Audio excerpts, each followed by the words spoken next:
आप सभी को सप्रेम और सादर नमस्ते जी। तो आज हम करते हैं अपना योग दर्शन का आरंभ। बीच बीच में रुक ही जाता है, थोड़े से सूत्र रह गए और ऐसे लटक गया है। तो हमारा विषय चल रहा था, आप लोगों को याद है, कुछ सूत्र उसी पर आ रहे हैं कि जो क्षणिकवादी हैं उनका थोड़ा सा अलग सा मत है कि वस्तु नहीं होती, सिर्फ उसका ज्ञान होता है। तो ये क्योंकि उनका ये कहना है कि जब वस्तु होती है, वस्तु और ज्ञान होता है, तब भी ज्ञान होता है, और जब खाली होते हैं तब भी ज्ञान होता है। तो जब वस्तु नहीं होती, वो मैंने उदाहरण दिया था, बहुत सारी चीजें हैं, जब हम सामने वस्तु को देखते हैं तो भी हमें रहता है कि हाँ ये पेन है, ये वस्तु है। और जब अगर वो वस्तु सामने ना हो तो भी हमें ये ज्ञान रहता है कि हाँ ये पेन था, या वो वहां रखा है पेन। देखो, याद करते हैं तो दोनों स्थितियों में ज्ञान रहता है, पर वस्तु एक स्थिति में रहती है, एक स्थिति में नहीं रहती। ये बात हमने की थी, याद होगा आपको। तो ऐसा नहीं है, खाली कोई भी ज्ञान बिना वस्तु के हो नहीं सकता। हो सकता कि प्रेजेंट में हमारे सामने ना हो, प्रत्यक्ष ना हो वस्तु, पर उसका ज्ञान उसके बिना हो नहीं सकता। अद्वैतवाद के प्रसंग में भी हम इस चीज को ले सकते हैं। आप लोगों ने सुना होगा कि जैसे अद्वैतवाद का क्या मतलब होता है कि जिसमें केवल ब्रह्म की ही सत्ता मानी जाती है, दूसरे पदार्थों की नहीं मानी जाती।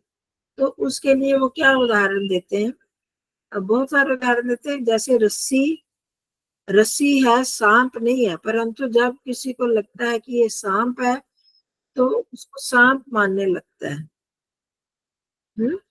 ऐसे होता है ना, मतलब कि अंधेरे में रस्सी को हमने सांप मान लिया, जो पेड़ का ठूंठ था उसको कि मनुष्य मान लिया, या मनुष्य को ऐसे माना कि पेड़ का ठूंठ है। ऐसे अंधेरे में बहुत सारी में भ्रांतियां हो जाती हैं।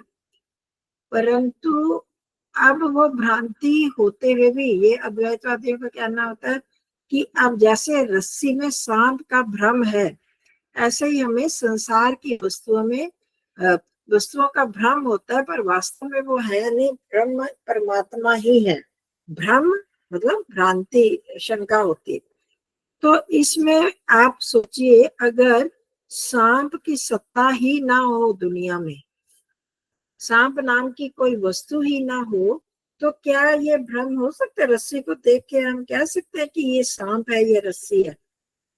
कहीं तो उसका अस्तित्व है ना, तभी तो ये सोचा जाता है कि वो रस्सी है या सांप है।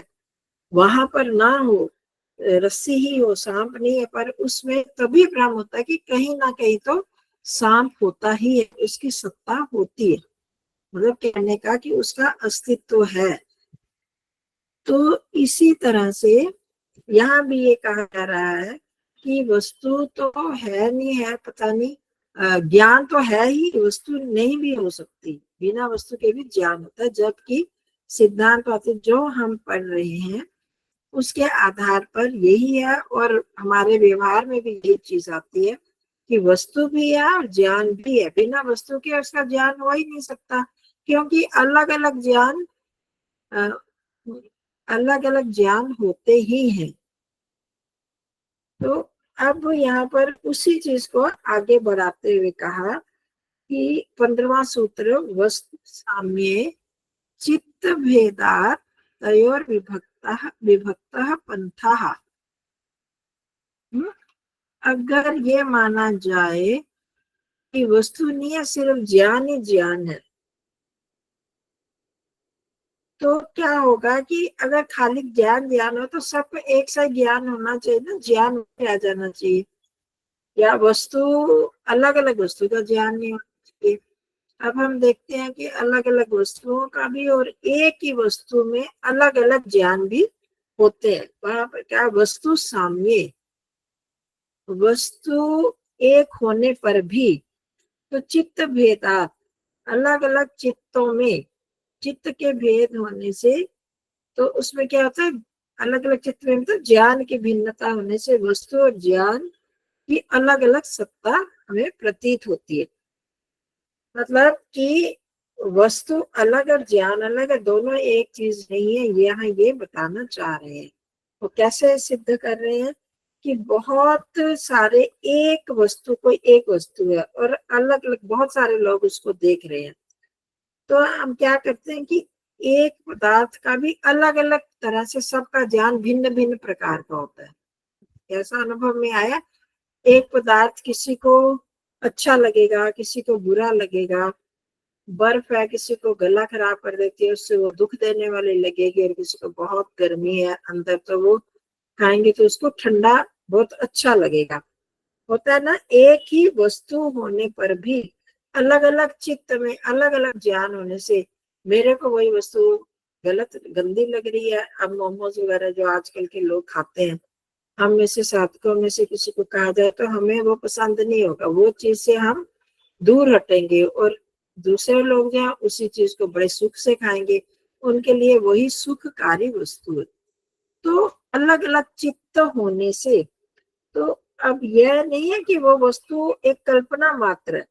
किसी ने अगर कल्पना की हो तो ये जैसे कह रहे हैं कि वस्तु नहीं होती, तो वस्तु की अगर कल्पना मात्र हो तो वो ऐसे नहीं हो सकता कि सबको अलग अलग ज्ञान होगा। सबका ज्ञान एक सा ही होना चाहिए।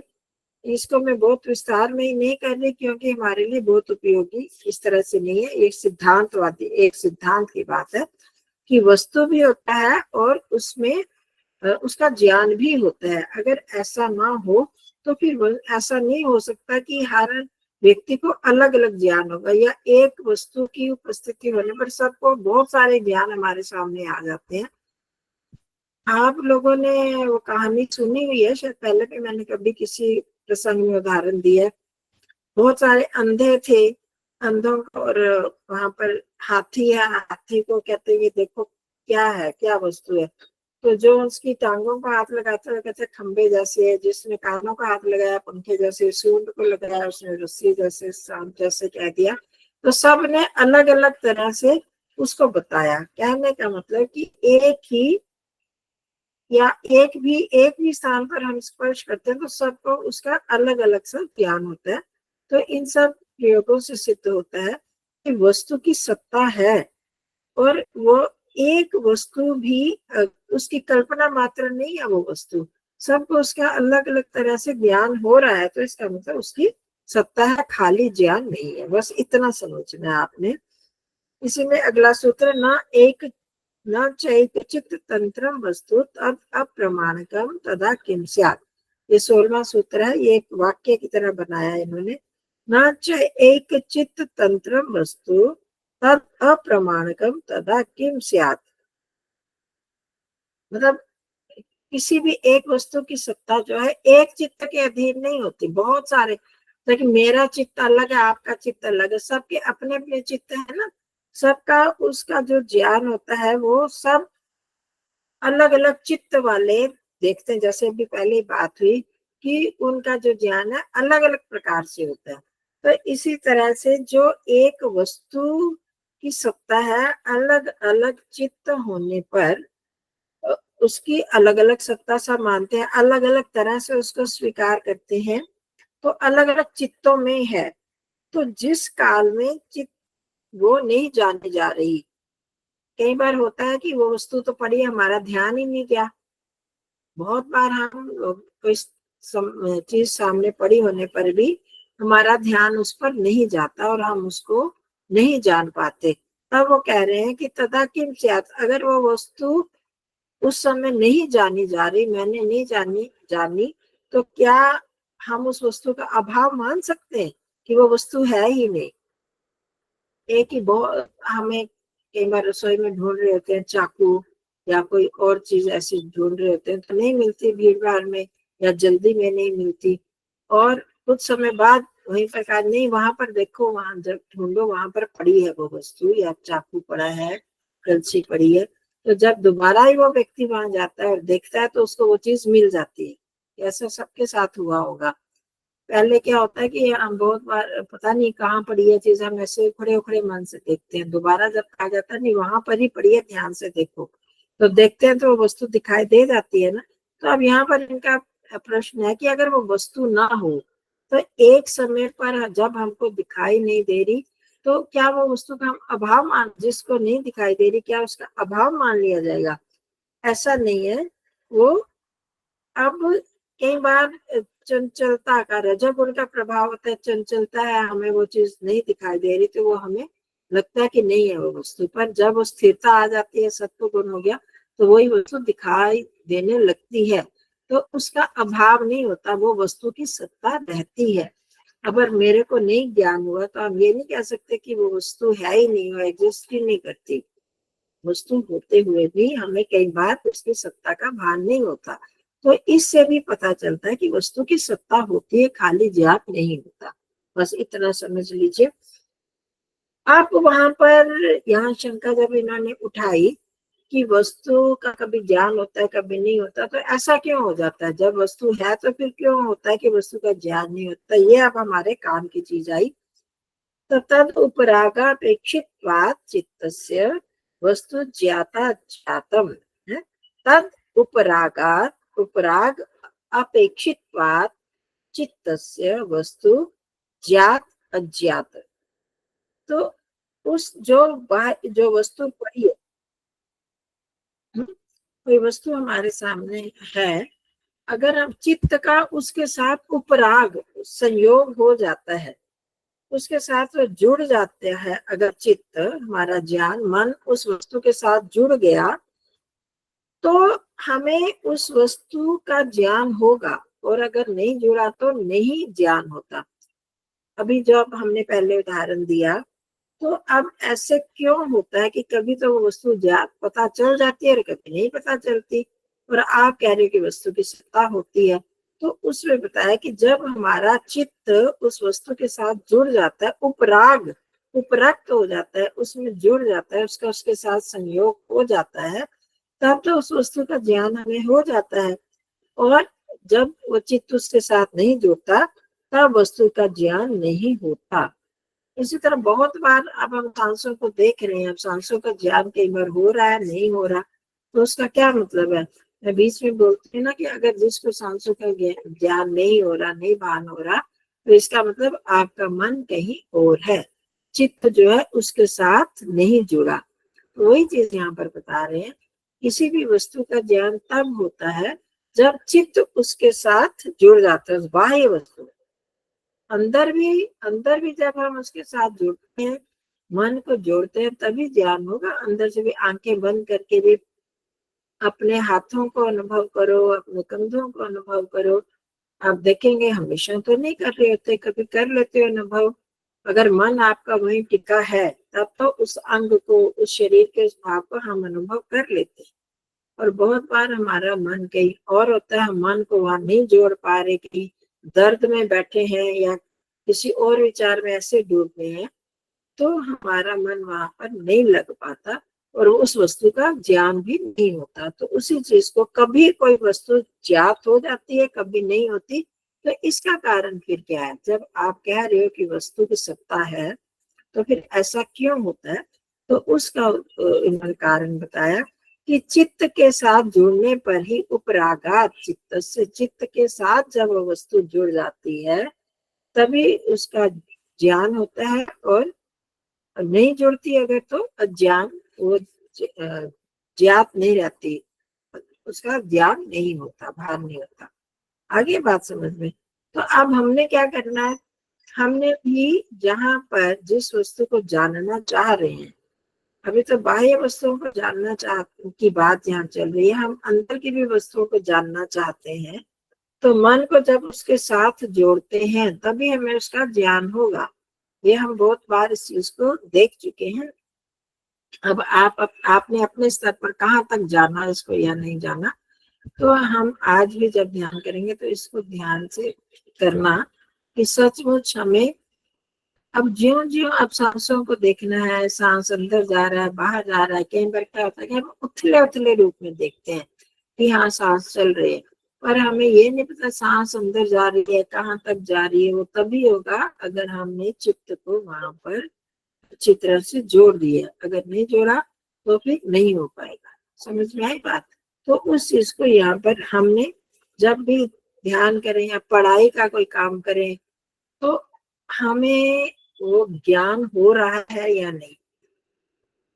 आप लोगों के साथ तो नहीं शायद, तो मैंने पढ़ने वाले बच्चों को कई बार बताती हूँ कि जब आप पढ़ाई कर रहे हो, शायद हमारी भी एक दो बार चर्चा हुई है यहाँ भी, कि स्वाध्याय कर रहे हैं हम, तो हमें ज्ञात हो स्वाध्याय में जो लाइन पड़ी है वो हमें ज्ञात हुई या नहीं ज्ञात हुई, हमारा मन उसमें लगा है या नहीं लगा, वो उस पर निर्भर करता है कि हमें जो हमने पढ़ा वो हमें याद है कि नहीं, वो हमें समझ में आया कि नहीं आया।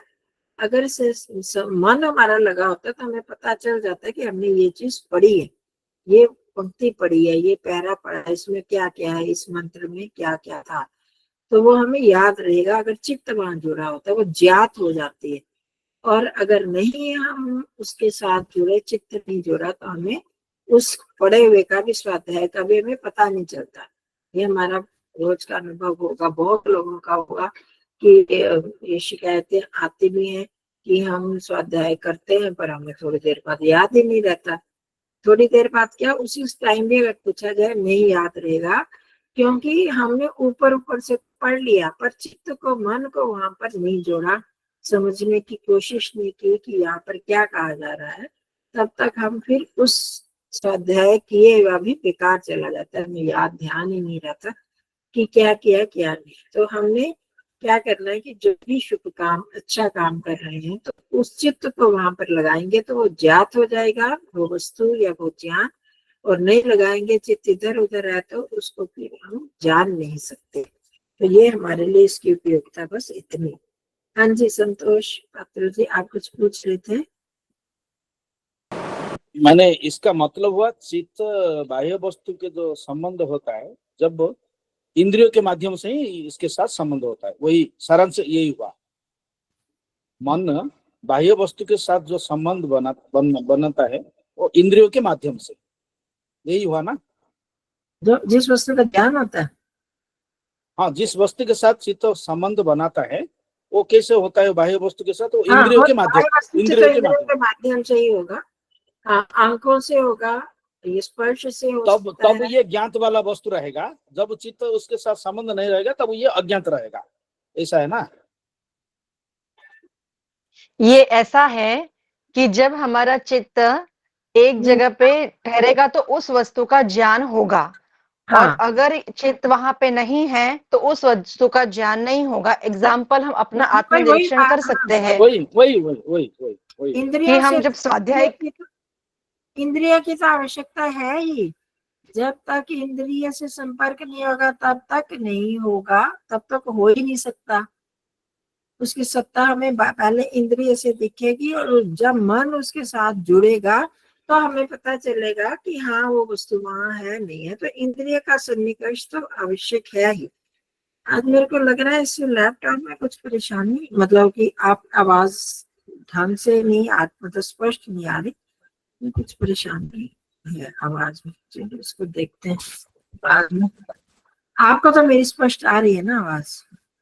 जी हाँ, तो हाँ इंद्रिय हाँ, का भी सन्निकर्ष होगा, और उसके साथ भी यह हमारा है ही, पूरी एक प्रक्रिया है। पहले वो वस्तु, विषय, विषय या वस्तु हम जिसको कहेंगे, नेटवर्क,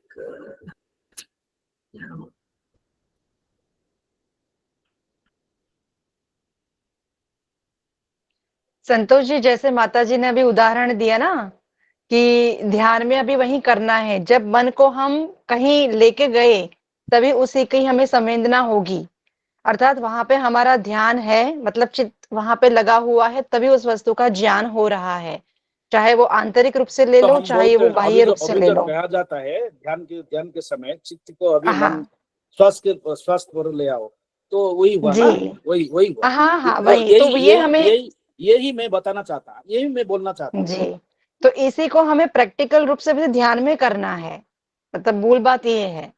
तो करते ही ऐसे हैं, पहले से ही करते आए हैं, आज सूत्र के माध्यम से पढ़े हैं। आज मेरे को लग रहा है या बीच में गड़बड़ हो सकती है, बार बार जा रहा है नेटवर्क, जा रहा बार बार आ रहा है। शायद कुछ नेटवर्क इश्यू है उनके पास। अगला सूत्र कर लेते हैं, वो शायद मैंने लिखा नहीं था। सदा ज्ञाताश्चित्त वृत्तय तत्प्रभो पुरुषस्य परिणामित्वात्। सदा ज्ञाताश्चित्त वृत्तयः, इसमें ज्ञाता को तोड़ते हैं, सदा ज्ञाता चित्त वृत्तयः तत्प्रभो पुरुषस्य अपरिणामित्वात्। अब ये जो चित्त की वृत्तियां हैं, अब हमें क्या होता है कि देखो बाहर की वस्तु हम जान पाए या नहीं जान पाए, है? कई बार अभी 2-3 सूत्रों में आया, कभी हम जान पाते हैं और कभी नहीं जान पाते, परंतु चित्त की वृत्तियां हम जब भी चित्त की तरफ आत्मा का ध्यान जाएगा तो वो जान पाएगा कि हमारे चित्त में क्या चल रहा है। अब कई बार हम ध्यान के समय में बोलती हूँ, देखो आपके कौन से विचार चल रहे हैं, आजकल कम बोलती हूँ, पहले हर बात बोलती थी कि अब हमारे मन में क्या चल रहा है वो जानो।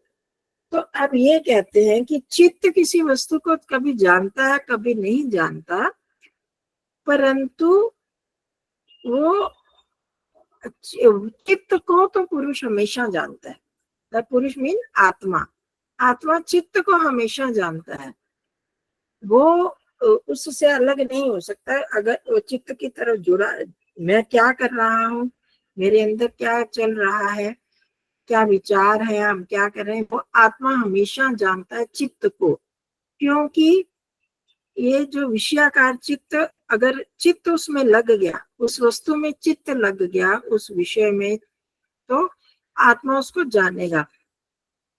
क्यों? जो आत्मा है, पुरुष है, वो अपरिणामी है, वो नहीं बदलता, वो उसके सामने चित्त हमेशा रहता है। ठीक है, वो वस्तु जो है उसके साथ चित्त जुड़े ना जुड़े, परंतु जो हम आत्माएं हैं उनका जो उसका दृश्य है वो चित्त ही है, जिसको हम बुद्धि भी कहते हैं। आपको पहले भी बताया था, शुद्धोपि प्रत्यानुपश्य दृष्टा दृश्य मात्रा शुद्धोपि प्रत्यानुपश्य। ये सूत्र याद है आपको? द्वितीय अध्याय पाद में करा था कि दृष्टा, जो दृष्टा मतलब आत्मा क्या है, दृश्य मात्रा, सिर्फ देखने मात्र वाला है, वो और कुछ नहीं करता, वो देखता मात्र है आत्मा। मतलब दर्शित विषय वो किसको देखता है, उसके पीछे पीछे देख, दृष्टा दृश्य मात्रा मतलब दिखाया जाता हुआ ही केवल मात्र वही देखे, प्रत्यानुपश्य उस बुद्धि के पीछे पीछे ही चलता है, जो वो दिखाती है वो ही वो देखता है। वो सिर्फ दृष्टा ही है, किस वस्तु को देख रहा है कैसे वो नहीं आएगा, वो चित्त में जो जो चीज दिखाई जा रही है सिर्फ वो उसको ही देखता है। तो वही चीज यहाँ पर बताई कि जो पुरुष है उसके सामने चित्त तो हमेशा रहता है, वो उसके साथ जुड़ा रहता है। अब चित्त कभी वस्तु के साथ जुड़ेगा नहीं जुड़ेगा, इसलिए ज्ञात और अज्ञात होती है वस्तु, कभी जानेंगे कभी नहीं जानेंगे, परंतु मैं जो आत्मा हूँ हमेशा चित्त के साथ तो जुड़ा रहता है, चित्त को देखता ही रहता हूँ हमेशा मैं आत्मा। अब चित्त की क्या स्थिति है, आगे वो वस्तु जाना जा रही है या नहीं जानी जा रही, वो तो चित्त के कारण होगा, चित्त उस वस्तु के साथ नहीं जुड़ा। परंतु आत्मा चित्त कहें या बुद्धि कहें, यहाँ पर मन बुद्धि चित्त सबके लिए चित्त शब्द का प्रयोग किया गया है योग दर्शन में। तो अंतःकरण हम कह सकते हैं इकट्ठा। तो उसमें जो मैं आत्मा हूँ हमेशा उसको देखता रहता हूँ। अभी भी हम जब ध्यान करते हैं तो मैं कुछ कहूंगी कि इसको देखो, इसको अनुभव करो, पर आप उसको देख रहे हो या नहीं, मैं उस वस्तु को देख रही हूँ या नहीं, ये मेरे को मतलब चित्त उससे जुड़ा है या नहीं, वो उस पर निर्भर करेगा। परंतु जो आत्मा है वो तो चित्त के साथ जुड़ जाएगा, चित्त उस वस्तु के साथ जुड़ा है या नहीं वो उसमें विकल्प हो सकता है, ऑप्शन हो सकती है, चित्त इधर गया दूसरी वस्तु के साथ जुड़ गया, परंतु आत्मा है वो तो चित्त को देखता ही रहेगा। उसका ज्ञान चित्त के आधार पर होगा। ये पहले भी हमने किया था दर्शित विषय में। आत्मा तो ना बाहर के विषय को देखती है, वस्तु को नहीं देखती, विषय को नहीं देखती, उससे उसका संपर्क नहीं होता आत्मा का। उसका तो चित्त के साथ होता है ना, उसका इंद्रिय के साथ हो रहा डायरेक्ट संबंध आत्मा का।